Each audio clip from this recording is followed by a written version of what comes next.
السلام عليكم خوتي خواتاتي، كديرين؟ لاباس عليكم؟ واش اخباركم؟ واش خبر عائلاتكم؟ نتمنى تكونوا كلكم بخير وعلى خير. وهذا الفيديو يلقاكم باحسن الاحوال باذن الله. مرحبا بكم معايا من جديد في فيديو جديد ووصفه جديده. وصفتنا باذن الله غادا تكون حساء الشعير او الحسوه بالشعير بالدارجه المغربيه ديالنا. اليوم غادا نحضروها بفواكه البحر، كتجي لذيذه بزاف واكثر من صحيه وكتعجب الصغير والكبير، انا متاكده.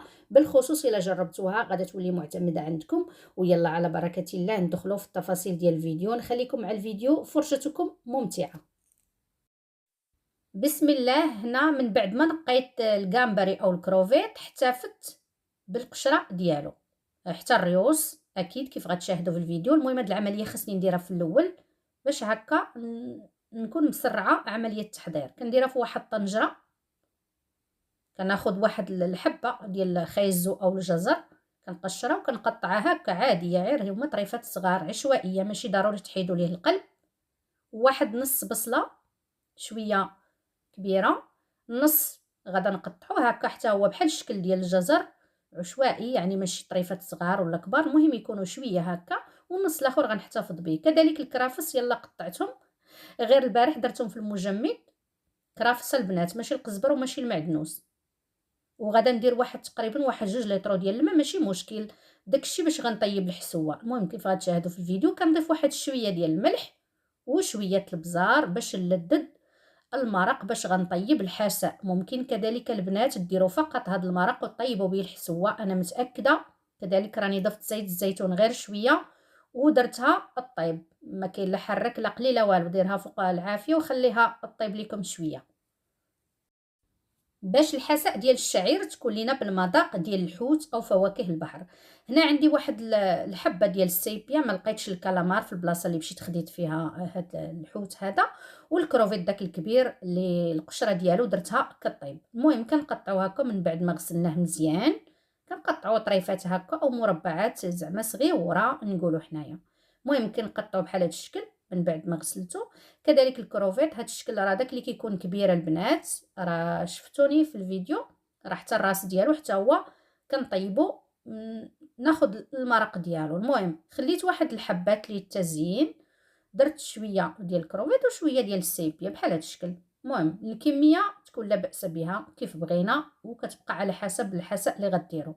كناخذ واحد الحبه ديال الجزر وكنحيد منها هاد المره، كنحيد القلب من الاحسن، حيدوا القلب وقطعوه هكا على شكل قطع جد صغيره.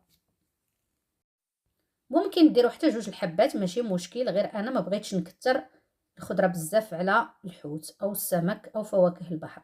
ديك نص بصله اللي احتفظت بها كنقطعها حتى هي او نشلضها على شكل قطع جد صغيره بحال هكايا، يعني 2 حبات ديال الجزر وبصله شويه متوسطه.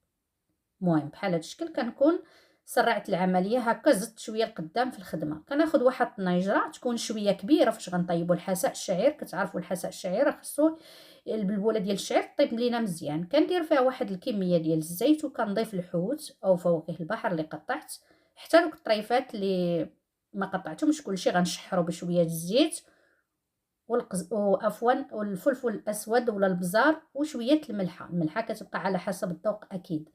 حنا متفقين ودائما كنقولها ان الحوت ما كيطلبش وقت كتير باش يطيب، فقط 10 دقائق كافيه. المهم هنا انا غندير ليه واحد 8 دقائق نشحرو مزيان، ومازال راني غادا نزيد عليه دقائق اخرين كيف غتشاهدوا معايا اخواني اخواتي في الفيديو. ممكن كذلك ديروا واحد شويه ديال بودره الثوم اللي متوفره عندكم، ولا الثومه حكوها. انا اكتفيت بهذا المذاق، يعني ما تكثروش الثوم، ثومه صغيره ولا نص.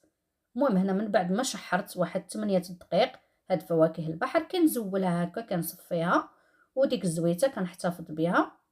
يعني خصنا حنا الحساء الشعير بمذاق فواكه البحر او الحوت. كنضيف ديك البصله اللي شلت والجزر او الحبه ديال الخيزو اللي قطعت معكم. راه كلشي موضح في الفيديو، راه حتى حاجه ما يعني ما تنقولهاش. كنزيد شويه الزيت، يعني الحساء خاصو شويه زيت الزيتون باش كنطبخ هاكا. كنبدا نحرك او نشحر هاد المكونات اللي ضفت اللي هي الجزر ولا خيزو والبصله مشلدين. كنضيف عليه تقريبا واحد المعلقه ونص ديال الكرافس عندي في المجمد. يلا قطعتهم اخواني اخواتي. ممكن تاخذوا طرف ديال هكا ديال الكرافس وتقطعوه وتضيفوه وتخليو الطنيجره ديالكم كتشحر. كندوزو هنايا البلبوله الشعير معروفه.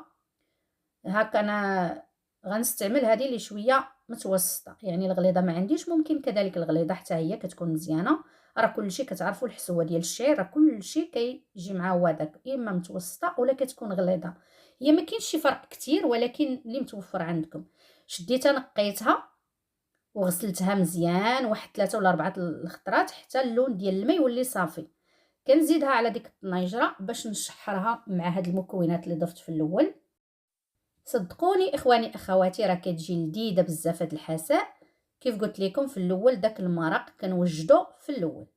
ها نتوما كيف كتشاهدوا. كناخذ واحد الصفايه هكا واحد المغيرفه وكنهزو كنصفي فقط داك المرق باش غنطيبو الحساء. ممكن اخواني اخواتي تاخذوا غير القشره ديال الكروفيت واحتفظوا بها في المجمد وليو تحضروا بها مثلا الروز ولا الحساء. راه لوليداتكم صدقوني راه غادي تكتبوا لي في التعاليق كيف غيجيكم. راه لذيذ بزاف هاد الوصفه من الاختراع ديالي، ولكن راه اكثريتهم كيطوروا في المطبخ ديالهم. كنضيف شويه البزار وشويه الملح دائما ذوقوا، ولكن خاصه شويه البزار وشويه الملح نضيفوه ماشي مشكل. كذلك زيت الزيتون اكيد باش تجينا الحسوه لذيذه. وكتكون النار في الاول مجهده غير تسخن لكم الطنجره وكتنقصوا عليها. كتعرفوا الحساء ديال الشعير، راه الشعير راه خاصو يطيب، ما كايناش 20 دقيقه ولا نص ساعه. نقصوا عليه النار ومره مره حركوا باش ما ينشفش لكم من الماء. اكيد حنا متفقين الا جهدتوا النار غتبقاو تزيدوا في الماء، اما الا درتوا الكميه اللي درت انا غطيبوها هي هذيك بلا ما تزيدوا الماء على المرق اللي وجدنا بالقشره ديال الكروفيت او الجامبري. كنطيبوه مزيان مع التحريك حتى يطيب لينا داك الحساء الشعير تولي حسوه عاديه هكا بحال الشوربه اللي كنديرو. عاد كنزيدو عليها داك الكروفيت والحوت اللي درنا في الاول او فواكه البحر ودوك الحبات اللي هما صاينين خليتهم شحرتهم. نزين بهم وهكا كنكون ساليت الخدمه. المهم هنا كنبقى نحرك واحد 8 دقائق، يعني 8 و8 16 بالنسبه للحوت. اما الحساء الشعير صدقوني اخواني اخواتي راه نقصت عليها وخليتها طيب بحال شكل غنطيب الطاجين. يعني كتعرفوا الطاجين راه باينه خدمته، الا جهدتو النار غادي ينشف. خليته طيب شويه راه غيجيكم لذيذ وهو هذاك صحي. المهم كنقدمها بحال هذا الشكل ومن الفوق شويه كنزينها هكا باش ضروري العين حتى هي كتاكل بشويه المعدنوس. وكندير واحد الكروفيطه في الجناب وكتقدم بالصحه والراحه. هنا اخواني اخواتي كنت ساليت الفيديو. نتمنى هنا الاعجاب ديالكم، كذلك الوصفه او الشوربه او هذا الحساء اللي شاركت معكم كنا الاعجاب ديالكم. ما تنساونيش من اللايك طبعا اللي عجبكم ونبارطاجوا مع الاهل والاحباب. اللي باقي ما شاركش يشارك مليون مرحبا به. وبالنسبه للناس اللي انضموا لنا جداد كنقول لكم مليون مرحبا بكم والى فيديو قادم بحول الله، والسلام عليكم جميعا.